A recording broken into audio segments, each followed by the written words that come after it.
Hello everyone, আসসালামু আলাইকুম। কেমন আছেন সবাই? আশা করি ভালো আছেন। আলহামদুলিল্লাহ, আমিও ভালো আছি। তো আজকে আমি একটা রেসিপি শেয়ার করব আপনাদের সাথে। আলু দিয়ে, এই যে এটাকে বলে, আমরা বলি এটাকে পাকিস্তানি মুরগি, অনেকে বলে কক মুরগি। তো এখানে আমি পুরো একটা আস্ত মুরগি নিয়ে নিয়েছি। এই যে গিলা, তারপরে ফাকনা, রান সবকিছু মিলে আছে। তো এটা হচ্ছে আমি আজকে এখন ঝোল করে রান্না করব, সেটাই তোমাদের সাথে শেয়ার করব। আর এখানে হচ্ছে আলু কেটে নিছি, দেখো। আলু দিয়ে আজকে এটাকে ঝোল ঝোল করে রান্না করে নিব। আর এখানে টমেটো পেঁয়াজ কেটে নিছি। তো চলো রেসিপিটা তোমাদের সাথে শেয়ার করি, তোমরা সাথে থাকো আর হচ্ছে ভিডিওটা দেখতে থাকো। আপুরা ভাইয়ারা অবশ্যই সাথে থাকবা, ভিডিওটা ফুল ওয়াচ করবা। তো দেখো আপুরা, আজকে হচ্ছে আমি আবারও মাটির পাতিলে রান্না করব। কারণ মাটির পাতিলে মাংসটা রান্না করতে আমার অনেক বেশি ভালো লাগে, পছন্দ হয়ে গেছে। তো আমি এখানে পাতিলটা বসাই দিয়ে দিচ্ছি, আর হচ্ছে পরিমাণ মতো তেল দিয়ে দিচ্ছি। তো এভাবে ঝোল করে মাংসটা রান্না করলে কিন্তু অনেক বেশি মজা হয়। তাই আমি ভাবলাম যে আমি শেয়ার করি আমার বন্ধুদের সাথে, আজকের রেসিপিটা আমি শেয়ার করি। তো এখানে তেলের মধ্যে আমি এখন গরম মশলাপাতিগুলো দিয়ে দিচ্ছি। তেজপাতা, লবঙ্গ, এলাচ এগুলো দিয়ে দিলাম। তো এগুলো 1 মিনিটের মতো ফুটে উঠছে। এখন আমি এখানে পেঁয়াজ দিয়ে দিব।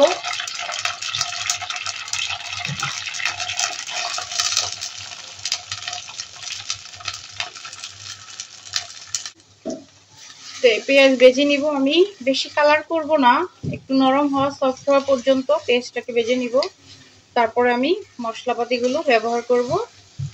তোমরা সাথে থাকো, ভিডিওটি দেখতে থাকো।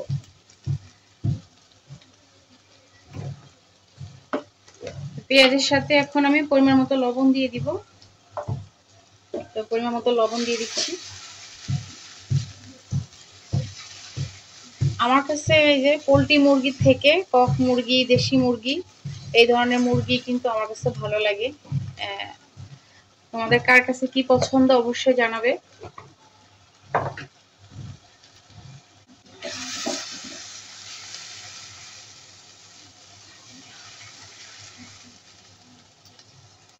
তো এর থেকে বেশি আর নরম করব না।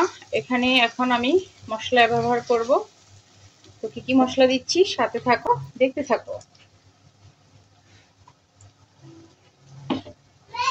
এখানে দিয়ে দিচ্ছি 1 চামচের থেকে একটু বেশি হবে আদা পেস্ট।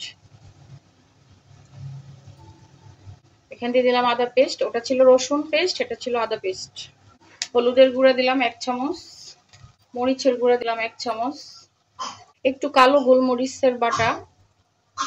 এটা হচ্ছে জিরা বাটা, আমি অল্প একটু দিচ্ছি, পরে আমি আবার জিরার গুঁড়ি ব্যবহার করব। এটা হচ্ছে সাদা গোলমরিচের পেস্ট, অল্প একটু দিলাম। এখন এই সব উপকরণ সুন্দর করে মিশিয়ে নিতে হবে।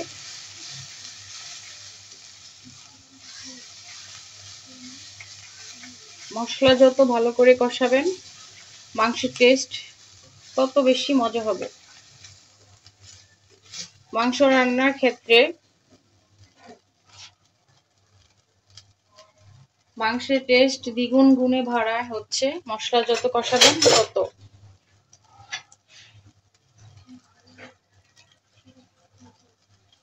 একটু পানি দিয়ে মশলাটাকে কষাবো। আমার ছেলেটা এখনো পুরোপুরি সুস্থ হয়নি, এখনো কাশতেছে, ওর কাশির আওয়াজ আসতেছে। আর আমি সরাসরি ভিডিওতে বয়সটা দিচ্ছি আপুরা ভাইয়ারা। আমি এই মশলা কষানোর মধ্যেই 2টা টমেটো দিয়ে দিব।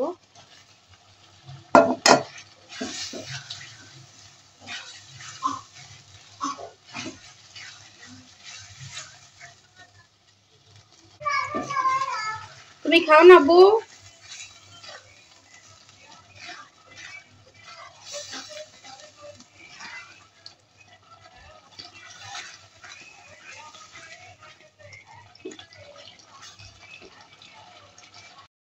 আমার হচ্ছে মশলা কষানো শেষ। এখন হচ্ছে আমি ধুয়ে রাখা মুরগির মাংসগুলো অ্যাড করে দিব। তো এভাবে রান্না করে দেখবে আপুরা, যারা ব্যাচেলর ভাইয়ারা আছেন, এভাবে রান্না করবেন, খুব তাড়াতাড়ি রান্নাটা হয়ে যাবে, একদম সহজে। আর এই রান্নাটা করতে কিন্তু বেশি সময় লাগে না। আমি যেহেতু মাটির পাতিলে রান্না করতেছি, যারা মাটির পাতিলে রান্না করেন তারা কিন্তু জানেন। আমি কিন্তু এই প্রথম একটা মাটির পাতিল কিনছি। প্রথমে আমি এটার মধ্যে গরুর কালো ভুনা করেছিলাম, এত টেস্ট হয়েছে। তারপরে একদিন শুটকি করেছিলাম আর একদিন মুরগির মাংস, এই যে এখন। তো এত টেস্ট, তো আমি এখন থেকে চিন্তা করতেছি আরও কয়েকটা মাটির পাতিল কিনবো, যেহেতু এটার খাবার প্রচুর পরিমাণে টেস্টি হয় রান্না করলে। প্রায় সময় আমি এটার মধ্যেই রান্না করব। তাই চিন্তা করে রেখেছি এরকম আরও 2টা পাতিল কিনবো, আরও বড় বড়। তো দেখো মুরগির মাংসগুলো কষায় নিতেছি কত সুন্দর করে, মাংস থেকে একটা পানি উঠছে। আর হচ্ছে কিছু পানি মশলা কষানোর সময় দিয়েছিলাম। সব কিছু মিলিয়ে কিন্তু মাংসটা এই কষানো পানির মধ্যে কিন্তু সিদ্ধ হয়ে যাচ্ছে।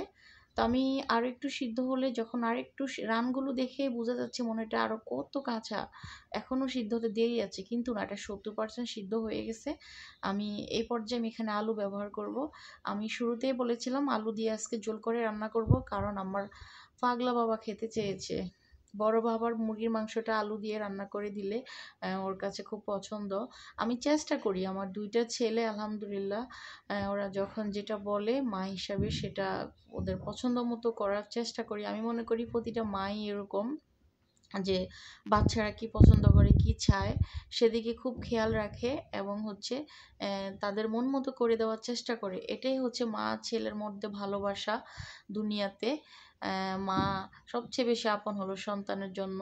সন্তানও বেশি মাকে করে রেসপেক্ট করে যে আমার মা।